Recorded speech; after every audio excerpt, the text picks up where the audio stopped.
Mga kaibigan, ang buhay ng tao ay may hangganan. Hindi nga lang alam ng tao kung paano at kung kailan. Ngunit ano ang paniniwala ng ibang tao kapag dumating na ang kamatayan? Panoorin po natin ito. Sa iba't ibang kabihasnan, kultura, pananampalataya, at kapanahunan ay may mga sinusunod na kaugalian kaugnay sa paggunita at patuloy na pakikipag-ugnayan di umano ng patay sa mga buhay. Isang araw sa bawat taon ang inilalaan bilang paggunita sa tradisyon patungkol sa mga mahal sa buhay na yumao. Ang kaugaliang ito at ang mga ginagawa kaugnay nito ay nagpasalin-sali na sa loob ng daan-daang taon. Sa maraming Pilipino ay malalim na naipunla ang pagpapakita ng malabis na paggalang at paggunita sa mga yumaong mahal sa buhay.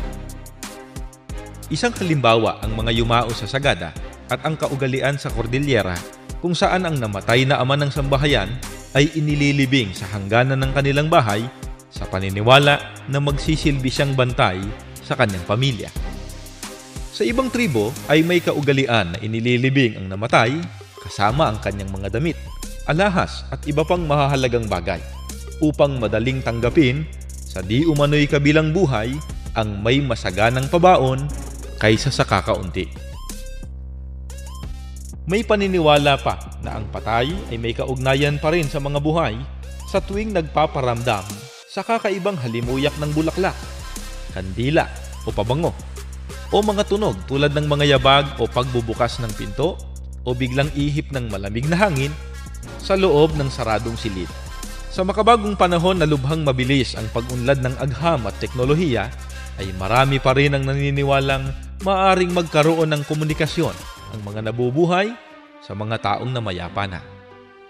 Sa tuwing sasapit ang All Souls Day at All Saints, parte pa rin sa paggunita ng paghahanda ng mga pagkain o mas kilala bilang atang.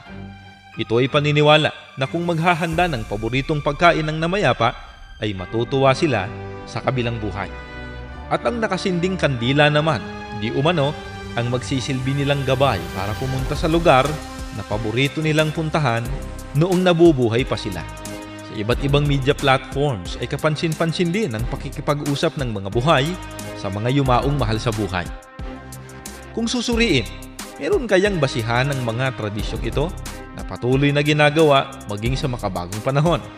Para po maayon sa Biblia, yung tataglaying paniniwala ng tao, alamin po muna natin, kapatid Alimuel, ano-ano po ba yung mga sangkap na bumubuo sa tao? Basahin po natin ang nakasulat, kapatid na Glenn at mga kaibigan, dito po sa unang Tesalonica 5:23. At pakabanalin kayong lubos ng Diyos din ng kapayapaan, at ang inyong espiritu at kaluluwa at katawan ay ingatang buo na walang kapintasan sa pagparito ng ating Panginoong Hesukristo. Mga kaibigan, ang sabi po ni Apostol Pablo, ang inyong espiritu at kaluluwa at katawan ay ingatang buo. Kaya malinaw po na batay sa mga aral ng Diyos na nakasulat po sa Biblia, tatlo po ang bumubuo sa tao: espiritu, kaluluwa at katawan.